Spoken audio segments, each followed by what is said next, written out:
I'm delighted to welcome Debora Revoltella from the European Investment Bank. Debora probably doesn't need much introduction at this point, but she's been the chief economist of the EIB since 2011.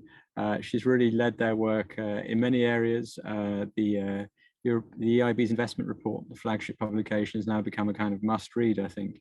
And through the survey that they do of 12,000 firms, it's one of the best ways in a way to understand what's going on in big parts of the European economy. So we're really delighted to have Debora here this afternoon. Debora, the floor is yours. Thank you very much. And I hope, can you hear me and can you see me? We can do both. Okay, that's very good. Okay, no, thank you very much. And it's really a pleasure to join this conference and have the opportunity to bring a little bit of the European perspective into the debate. And I also very much enjoyed the Niels presentation, which I think has very interesting insight that are quite aligned with some of the topics that I will touch in my presentation. On my side, we just published at the European Investment Bank our flagship report, that is the investment report that is looking at the dynamic of investment from private investment, public investment at the European level. And I think what I will do going forward is to bring some of the message and also try to link to what Niels was just presenting again, because I think he made some extremely important point that very much mimic what is our understanding of the European market overall. First, I start with where we stand. I think what we see is that we are the policy support during this crisis, the response of the pandemic has been quite successful so far in avoiding the worst. What we see is that real GDP and investment overall are back to pre-pandemic level in just 2 years. And that's a remarkable effect if we think that after the global financial crisis, it took more than a decade to for a full recovery, particularly on the investment side. Still, we think this is not over yet completely. And also what we focus very much is looking at the huge investment needs that are there due to structural transformation of the economy. The post-pandemic world is going to be different from the pre-pandemic world. We have seen a strong acceleration in a factor like digitalization, transformation of the economy, but also a very strong focus on the net zero in the post-pandemic world that will require a faster transformation of the economy. And all of these require huge investment. Investment which will have to come from all possible sources, and not only public investment, but public investment will have an important role, and the public sector will have an important role to be catalytic for private investment.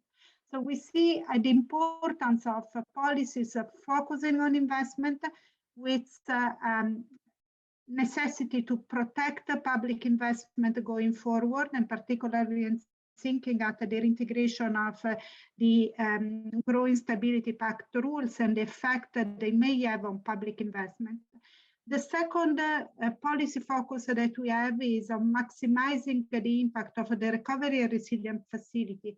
While resources are available and will allow public investment to hold in the next few years, if resources are spending well those resources, maximizing the impact at the country and at the European level is something very important.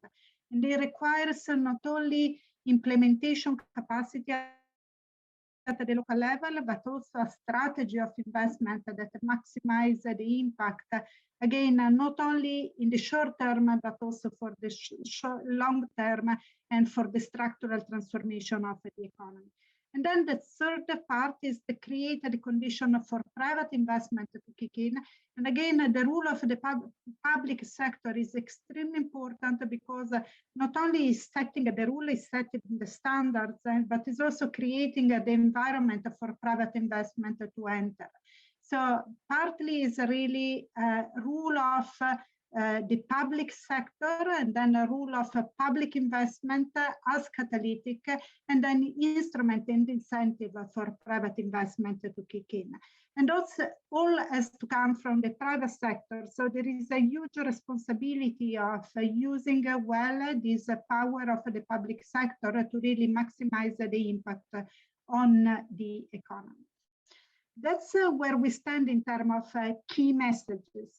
And I will go through the various slides that illustrate some of the work that we have done, but then I also invite whoever is interested to look at the investment report, because there is much more than what I will briefly present now. The first point is really where do we stand in the recovery? And I think at the European level, we clearly have seen it, the very fast recovery in terms of GDP from the crisis. Europe is back to pre-crisis levels. US is back to trend levels, but still we see the recovery is well developing European level. If we look at investment, I think it's interesting, and it's interesting speaking about Ireland. If somebody just looks at the EU data, including all Irish data and the Irish one-off effect, particularly on intangible investment, you still would see a lag in the recovery of European investment overall. But if you look at the various components, corporate investment, you see that we are actually at the European level at pre-COVID trend level. The same for government investment, which is quite remarkable in terms of the role of the government investment in this crisis. Households, we are back at the pre-COVID level if we exclude some reading of the intangible investment in Ireland, actually from the picture. But again, what we see is that in this crisis, and our reading is really that the policy response has been really effective for a quick turnaround and for getting back investment overall back to pre-COVID levels in just 2 years, which is extremely remarkable. When we look at public investment and government gross fixed capital formation, what we see is the dynamic on a longer term span. You can see really the continuous line is the EU overall, and then you see the first quintile and the third quintile of EU member states. What you see is, first of all, the current dynamic, the fact that the government investment is holding strong in the recovery phase, and the expectation remain still good. But also you see differentiation among countries, but actually differentiation among countries, but all countries, even the bottom part, they are all actually quite pushing on a recovery that still keeps government investment strong. There are differentiation. There are some countries that are pushing even more in terms of support to government investment. I was interested to see one slide that Neil also was showing. Here, Neil was showing OECD countries overall. I'm showing all EU member states, and actually what I'm showing here is the minimum and the maximum. Those are the yellow vertical dots. Minimum and maximum of gross fixed capital formation of the government as a percentage of GDP for each countries in the 2000-2021, and the green average is the expected 2022-23 average. What you see is that for a number of countries, you actually see that the expectation is to be closer to the peak of the past years, but it's not all the same in all countries. Actually, you have a few of the countries that show actually investment more not closer to the peak of the last year. So it's the average, I would say, is close to the peak, but it's not for all countries. So for some of the countries, you may still have a lower focus on public investment than in the past. What is the real novelty of this crisis response is related to the focus of public investment coming out from a combination of factors. On the one side, the temporary relaxation of the growing stability pact requirement that was implemented allowed this public investment also to kick in, not only public investment, but public expenditure in general. And that's for sure, so far it has been a very strong accompanying factor for the dynamic also of public investment. The next phase for public investment will require the implementation of the Recovery and Resilience Facility funds. The Recovery and Resilience Facilities can be extremely relevant in terms of size, particularly for some of the countries of the old EU periphery, but they may represent a significant buffers going on in the next years in terms of keeping public investment going. And they also are companies that go hand in hand with cohesion resources that are at the same time available. So in the immediate, we actually have some buffers in terms of even with the reintegration of the growing stability pact rule. In the immediate, we may have some buffers in terms of public investment coming from the utilization of these resources. But again, and here I very much share what Nils was saying, I think that the implementation part and making sure that these resources are the planning and implementation capacity for these resources, for the spending of these resources, is likely to become a constraint in some countries, and a lot of effort has to be put in place in this direction. I also wanted to show some data that we analyze in terms of infrastructure investment specifically. Here again, aggregate at the EU level. You have the two darkest blue that basically show local government investment and the central government, non-local government investment is a central government investment in infrastructure. And again, you see that the data always come with a lag, but we see that we are in a ramping up phase for this part of public sector infrastructure going on. The big part is still the non-government part, the private infrastructure part, but that's also holding as well as PPP and non-PPP dynamics.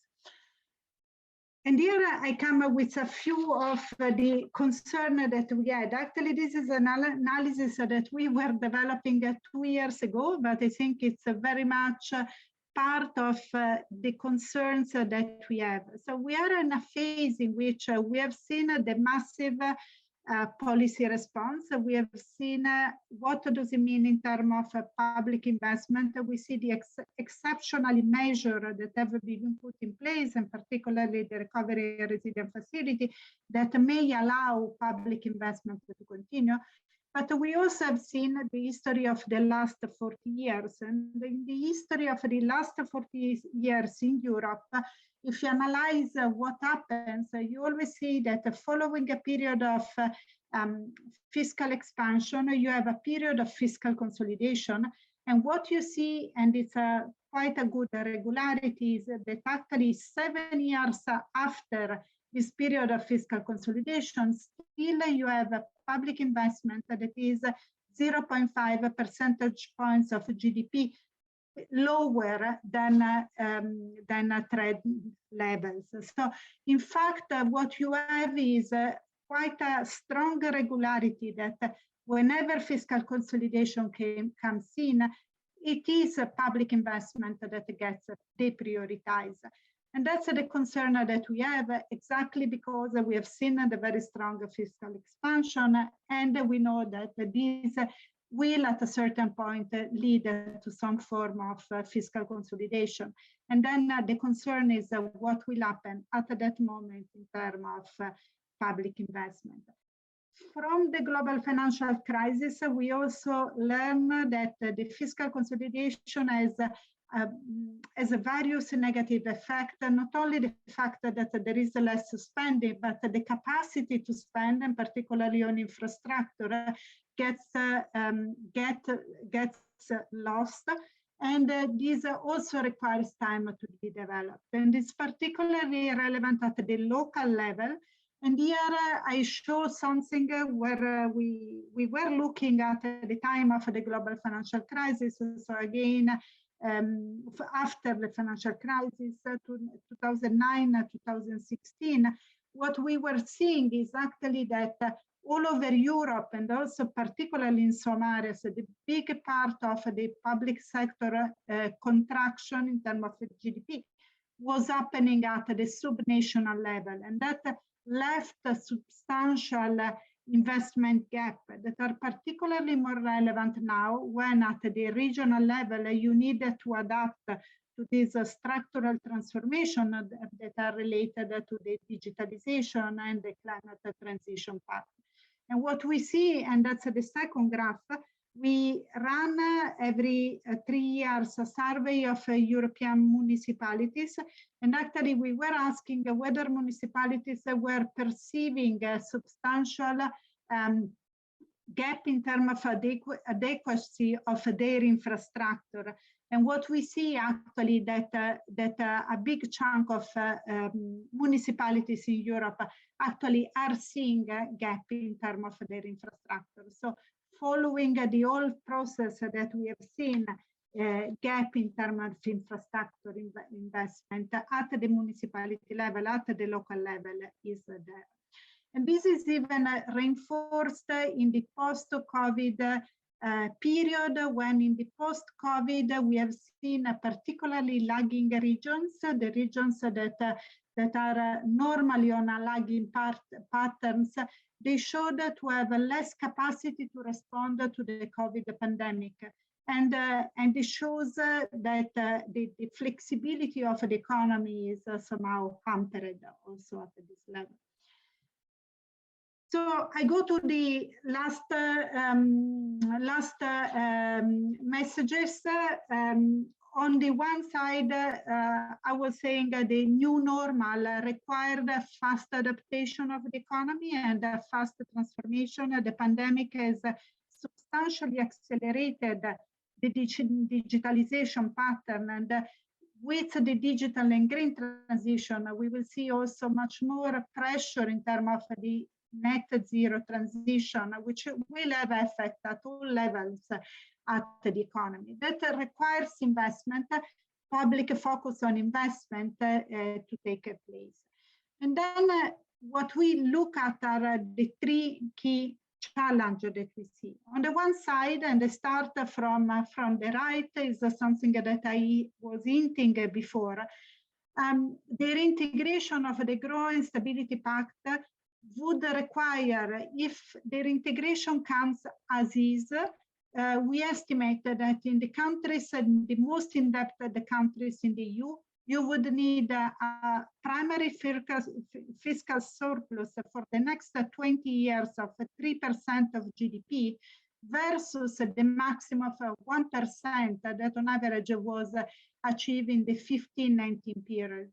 This would be an unprecedented fiscal consolidation. So the redesign of the reinterpretation of the Growth and Stability Pact rule in this moment is kind of a must in the moment in which it can't be achieved what these rules will require.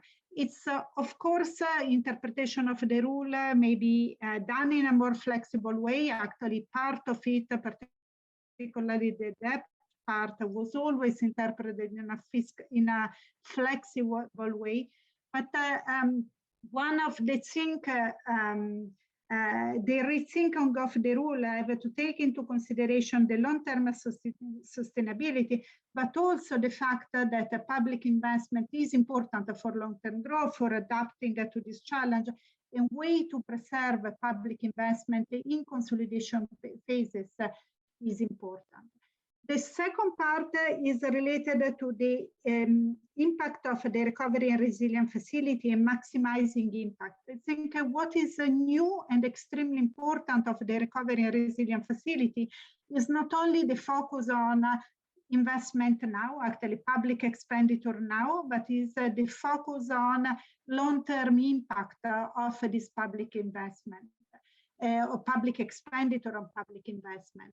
We work on with a model that was originally developed by the Joint Research Center. We worked with it at the time of EFSI to estimate the impact of big investment plans on the European economy. The model is called Romulo and works at the regional level, distinguishing by different form of investment and elasticity that varies on the short term and the long term for different form of investment and also for the different local condition. What we do is we re-estimated using the granularity data of what we see in the Recovery and Resilience Facility in terms of sectors of operation at the different country level. And what we tried to see is what can we expect in terms of macroeconomic impact in 2030 and 2040. Here I only presented the result of 2030, but what you see is that the big chunk of the first effect in terms of wider economy is perceived in Southern Europe, then in Central Eastern Europe. In Western and Northern Europe, the big chunk of the impact of the Recovery and Resilience Facility, actually 50% will come from spillovers of investment happening at the European level. So there is a big component depending on where you are located in Europe. Some countries will have the biggest effect on their own country activities, but for Central Eastern Europe and for Western and Northern Europe, the cross-border dimension and the spillover from more homogeneous support of transformation at the European level will also be important. And for that, I think the three things that are very important are capacity of deployment at the country level, coordination, and particularly when the spillovers are, when we talk about the spillover, still keeping the focus on the internal European market and the functioning of the European market, even in this kind of a public investment coordination is crucial. And then I go to the last point that I want to make, and that's the role of public investment in public sector and public investment in catalyzing private investment. And here, leveraging on our survey of 12,000 firms in Europe, every year we ask what are the main barriers to investment. And we see a number of barriers that are actually quite important for firms to invest. We know that investment will have to come from the public, but particularly from the private sector. Uncertainty is a key constraint for firms in Europe to invest, and uncertainty can be addressed at least partially through incentive or through public policies reducing part of this uncertainty. The issue of skills is also quite important, and I fully agree with Niels. I think Niels was making the case of labor shortage for the construction sector. I don't think it's only the labor shortage, that is definitely an important part, But I think there will be a lot of lack of skills that will be important in the next year, constraining investment both at the public sector side and at the private sector side. And that's something that really needed to be addressed more at the European level than is currently done. And then other form of, we see one example, transport infrastructure has never been one of the top barrier for private sector investment, but we see has been increasing in the last period. And I think there are more and more issues that are emerging in terms of logistic and somehow fragmentation of the European single market, also in terms of transport that may emerge. And even energy cost, where the rule of public investment in infrastructure may be quite important in the years ahead. So at the end, barrier to investment show the importance of the public sector that has a strong rule because of setting the rules, setting the environment, but also because of providing the necessary infrastructure.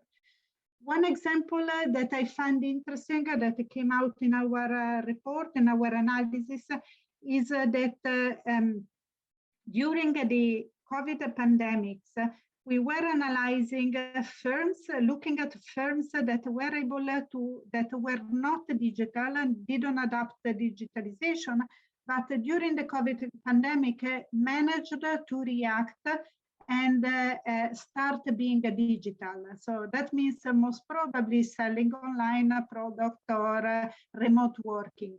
Non surprisingly, there is a very strong effect of the quality of IT infrastructure around the firms. So in regions where there is a very good, fast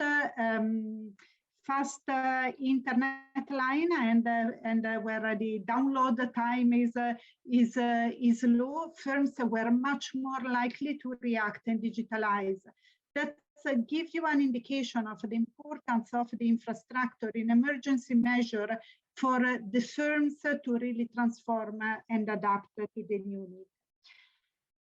I come to the end.